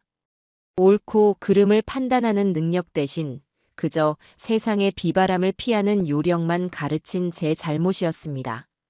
아들의 조사가 끝나고 최 반장은 약속대로 제가 아들과 단둘이 마주할 시간을 마련해 주었습니다.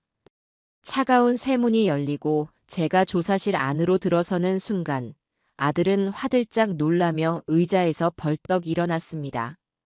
그리고는 제 앞으로 다가와 소리를 내며 무릎을 꿇었습니다. 아버지, 제가 정말 죽을 죄를 지었습니다. 아들은 제 바짓가랑이를 붙잡고 이마가 바닥에 닿도록 머리를 조아리며 용서를 빌었습니다. 제발 한 번만 용서해 주세요, 아버지. 제가 다 어리석어서 그랬습니다. 세희한테 속아서. 저는 그런 아들을 아무런 감정도 없는 눈으로 그저 가만히 내려다보았습니다. 그리고는 제 인생에서 가장 차갑고도 냉정한 목소리로 아들의 마지막 희망을 꺾어버렸습니다. 용서. 제 나지막한 한마디에 아들의 울음소리가 멎었습니다. 내 어미가 그 차갑고 더러운 방에서 제 이름 석자마저 잊어버릴 정도의 약에 취해 망가져가고 있을 때 너는 무엇을 하고 있었지? 저는 아들의 눈을 똑바로 쳐다보며 한자 한자 힘주어 말했습니다. 너는 내 아내의 거짓말이 주는 안락함에 취해 있었고 내 어미의 피눈물이 밴 돈으로 새 차를 살 궁리를 하고 있었을 게다. 민수야, 너는 속은 것이 아니다. 너는 진실을 외면하기로 너 스스로가 선택한 것이다. 내 자신의 탐욕과 비겁함이 너를 내 어미를 해친 공범으로 만든 것이란 말이다. 제 말은 비수처럼 날아가 아들의 심장에 박혔습니다. 아들은 아무런 대답도 하지 못한 채 그저 고개를 떨구고 바닥만 내려다보고 있었죠. 저는 그런 아들에게 마지막 선고를 내렸습니다. 오늘 이 시간부로 나한테 아들은 없다. 그리고 병상에 누워있는 내 어미에게도 더 이상 아들은 존재하지 않는다. 가서 내가 저지른 죄의 대가를 내 남은 인생을 바쳐 뼈저리게 치르도록 해라. 그리고 다시는 우리 앞에 나타나지 마라. 저는 그 말을 끝으로 미련 없이 돌아섰습니다. 등 뒤에서 저를 부르는 아들의 절규가 들려왔지만 저는 단 한 번도 뒤돌아보지 않았습니다. 조사실의 육중한 철문을 닫고 길고 긴 복도를 걸어 나오는 동안 제 눈에서는 뜨거운 눈물이 흐르고 있었습니다. 그것은 아들에 대한 연민의 눈물이 아니었습니다. 제 손으로 직접 제 아들과의 인연을 끊어내야만 했던 한 아버지의 슬프고도 참담한 눈물이었습니다. 경찰서의 길고 차가운 복도를 걸어 나오는 제 등 뒤로 아들의 절규가 희미한 메아리가 되어 맴돌았습니다. 하지만 저는 단 한 번도 뒤돌아보지 않았습니다. 제 눈에서 흐르던 뜨거운 눈물은 어느새 차갑게 식어 제 뺨 위로 마른 기를 내고 있었죠. 그것은 슬픔의 눈물이 아니었습니다. 제 손으로 직접 썩어 문드러진 제 살을 도려내야만 했던 한 가장의 참혹하고도 비장한 결의의 증거였습니다. 이제 제게 남은 것은 단 하나, 제 아내 순자를 온전히 회복시키고 이 모든 비극을 만들어낸 자들에게 합당한 죗값을 치르게 하는 일이었습니다. 며칠 뒤 이 사건은 언론을 통해 세상에 알려지기 시작했습니다. 처음에는 폐륜 며느리의 시어머니 사건과 같은 자극적인 제목으로 사회면 한 구석을 차지하더니 강원도 산골의 그 끔찍한 노란 대문 시설의 실체가 드러나면서 순식간에 전국적인 사건으로 번져나갔습니다. 저희가 구해낸 노인들 외에도 이미 그곳에서 쓸쓸히 생을 마감한 분들이 더 있었다는 사실이 밝혀지면서 국민적인 공분은 하늘을 찔렀습니다. 병원에는 기자들이 진을 쳤고 제 휴대폰은 하루에도 수십 통씩 걸려오는 취재 요청 전화로 불이 날 지경이었습니다. 저는 모든 인터뷰를 정중히 거절했습니다. 지금 제게는 세상의 관심보다 병상에 누워있는 아내의 희미한 숨소리가 더 중요했으니까요. 아내의 상태는 더디지만 아주 조금씩 나아지고 있었습니다. 의식은 돌아왔지만 후유증으로 여전히 현실과 환상을 오가는 듯 보였습니다. 어떤 날은 저를 알아보며 희미하게 웃다가도 어떤 날은 갑자기 겁에 질린 아이처럼 이불 속에 얼굴을 파묻고 온몸을 떨기도 했죠. 그럴 때마다 저는 아무 말 없이 그저 아내의 곁을 지키며 작은 손을 잡아주는 것밖에는 할 수 있는 일이 없었습니다. 시간이 흘러 마침내 심판의 날이 다가왔습니다. 며느리 오세희와 시설 운영자 일당에 대한 첫 재판이 열리는 날, 저는 아내의 병실을 잠시 간병인에게 맡기고 법원으로 향했습니다. 법정 방청석은 이미 기자들과 피해자 가족들로 가득 차 발 디딜 틈조차 없었습니다.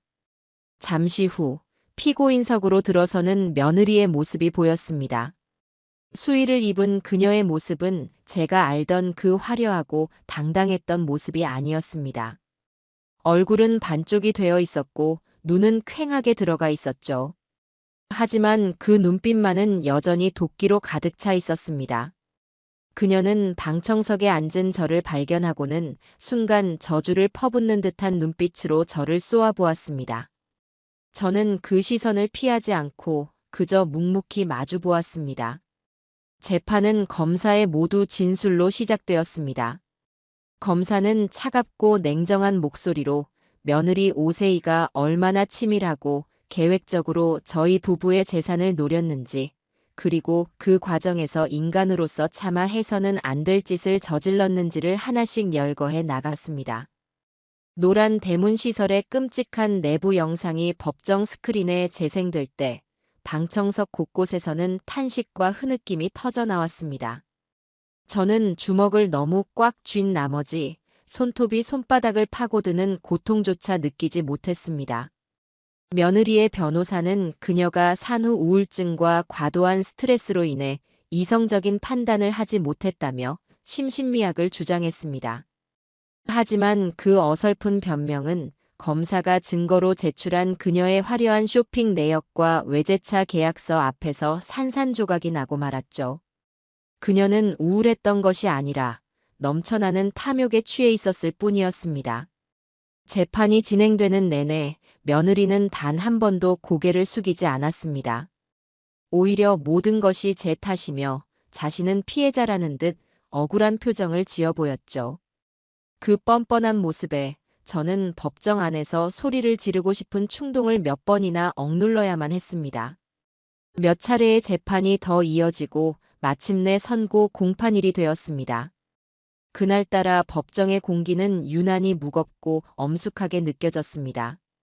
재판장이 자리에서 일어나 판결문을 읽어 내려가기 시작했습니다.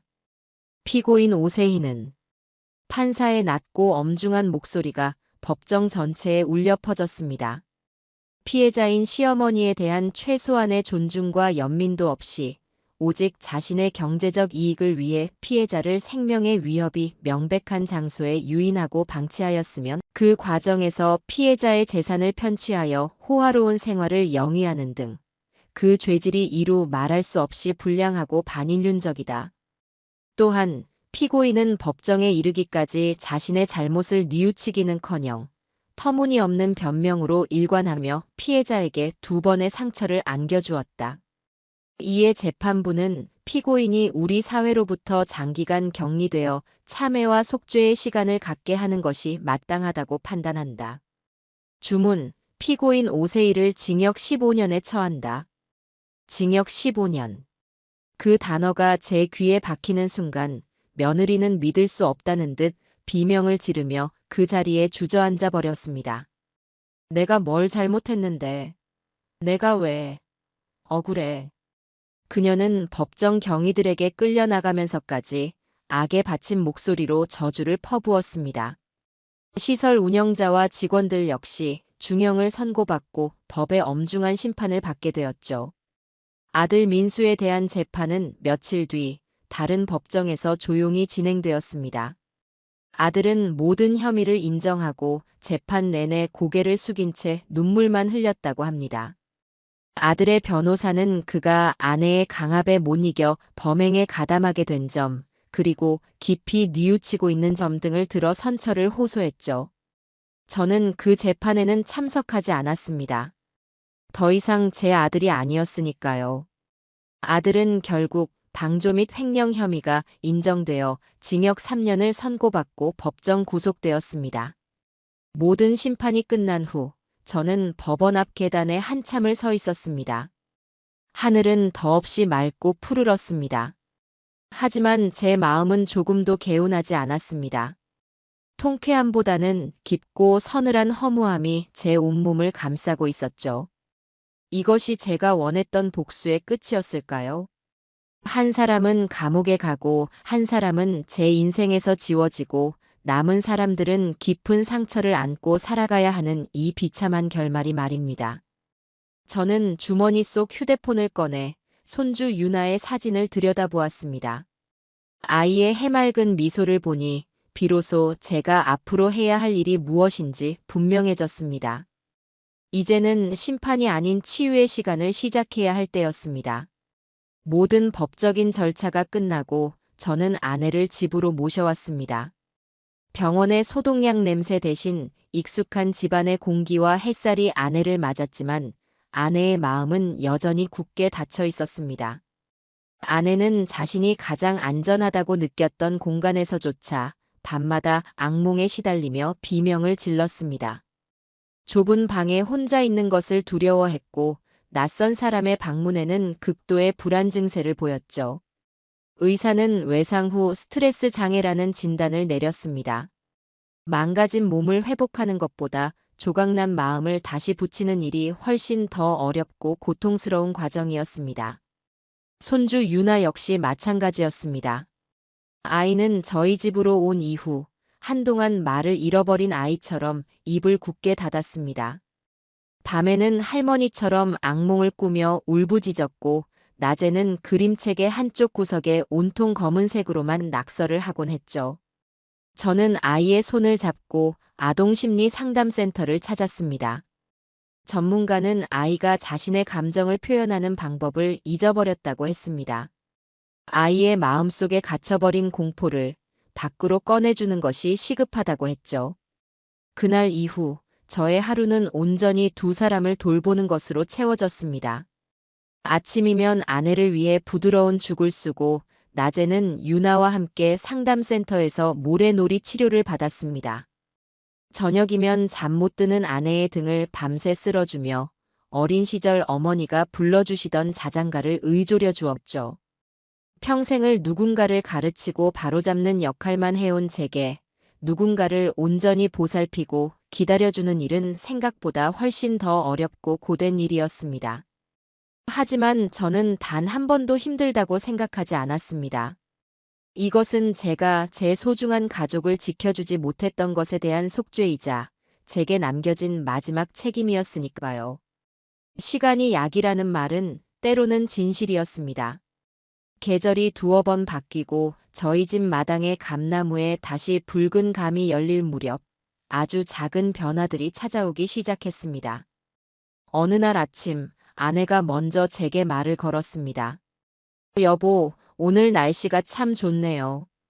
너무나도 평범한 그 한마디가 제게는 천상의 음악처럼 들렸습니다. 저는 애써 차오르는 감정을 누르며 아무렇지 않은 척 대답했죠. 그러게 말이요. 우리 오랜만에 마당에 나가서 햇볕이라도 좀 쬐시다. 저는 아내를 부축해 마당의 툇마루에 앉혔습니다. 아내는 따스한 가을 햇살을 받으며 한참 동안 말없이 자신의 시든 화단을 내려다보았습니다. 그리고는 아주 작은 목소리로 말했죠. 저기 호미 좀 갖다 줄래요?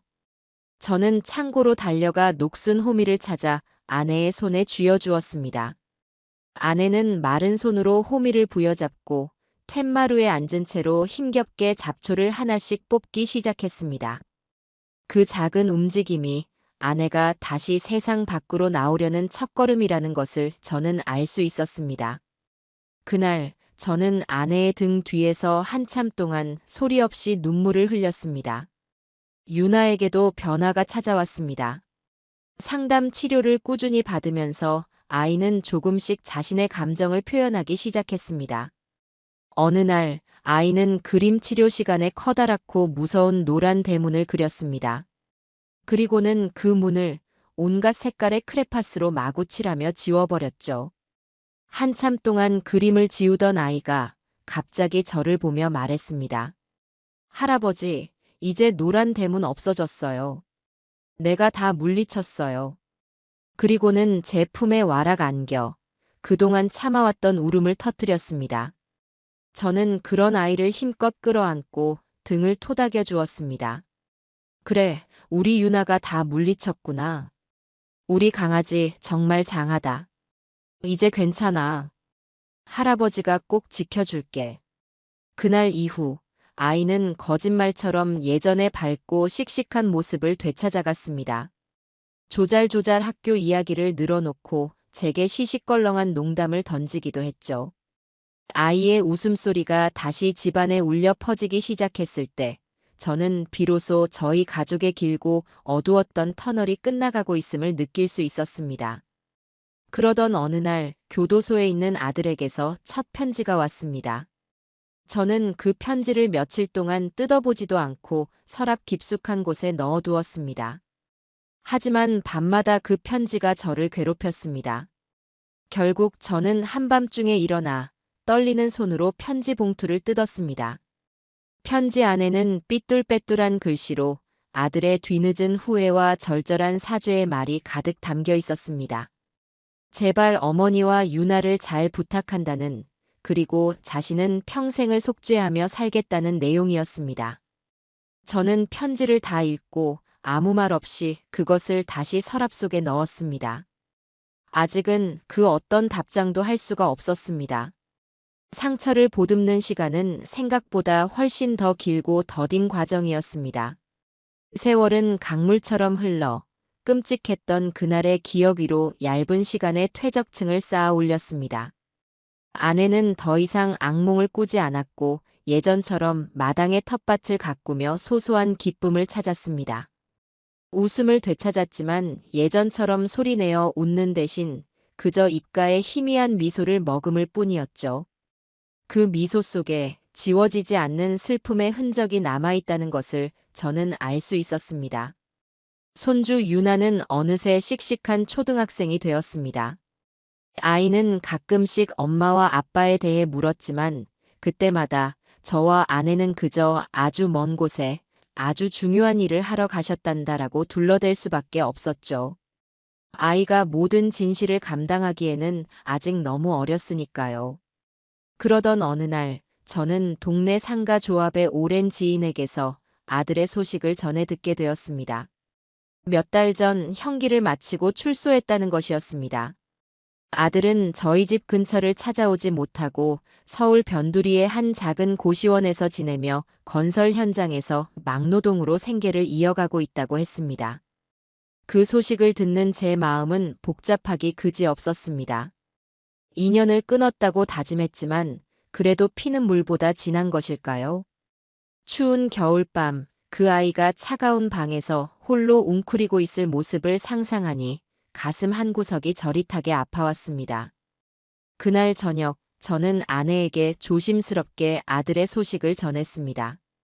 아내는 아무 말 없이 그저 창밖의 어둠만 한참을 바라보았습니다. 저는 아내가 아들을 원망하고 있을 것이라 생각했습니다. 그런데 한참의 침묵 끝에 아내가 제게 던진 말은 제 예상을 완전히 빗나가는 것이었습니다. 여보, 그 아이 밥은 제대로 챙겨 먹고 있을까요? 아내의 눈에는 원망이 아닌 굶주린 자식의 끼니를 걱정하는 어미의 연민이 가득 담겨 있었습니다. 그 순간 저는 깨달았습니다. 제가 아무리 아들과의 인연을 끊어내려 해도 어미와 자식의 천류는 결코 끊어낼 수 있는 것이 아니라는 사실을요. 며칠 뒤 아내가 새벽부터 일어나 분주하게 음식을 만들기 시작했습니다. 아들이 평소에 좋아하던 장조림과 멸치볶음, 그리고 따뜻한 소고기 뭇국이었죠. 저는 아내가 무엇을 하려는지 짐작할 수 있었지만 아무것도 묻지 않았습니다. 아내는 정성껏 만든 반찬들을 보온 도시락에 담고 그 옆에 서툰 글씨로 짧은 편지를 써서 함께 넣었습니다. 밥 잘 챙겨 먹어라. 유나는 잘 크고 있다. 어미가. 저는 그 도시락을 들고 수소문에서 알아낸 아들의 고시원으로 향했습니다.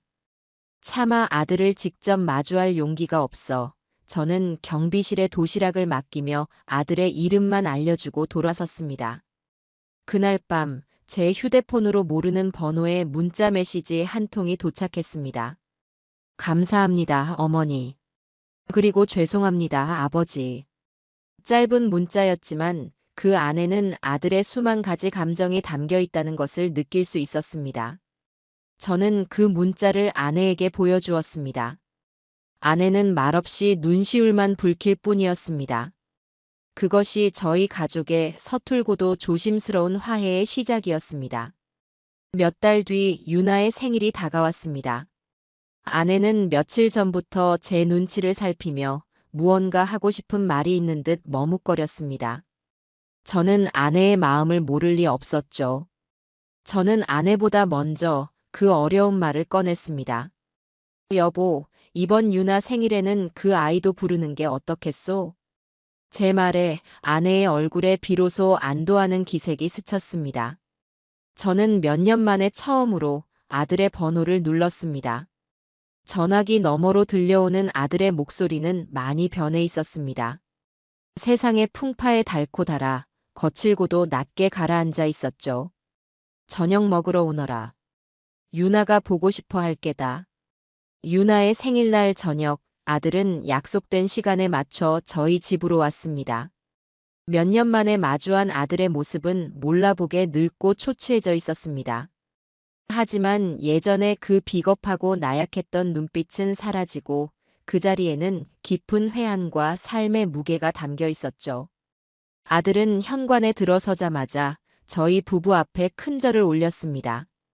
그리고는 아무 말 없이 눈물만 뚝뚝 흘렸습니다. 그날의 저녁 식사는 아주 어색하고 조용했습니다. 유나만이 아무것도 모른 채 오랜만에 만난 아빠의 옆에 앉아 신이 나서 제잘거렸죠. 아들은 그런 유나의 얼굴을 차마 제대로 쳐다보지도 못하고 밥그릇에 고개만 파묻고 있었습니다. 아내는 그런 아들의 그릇 위에 말없이 장조림 한 점을 올려주었습니다.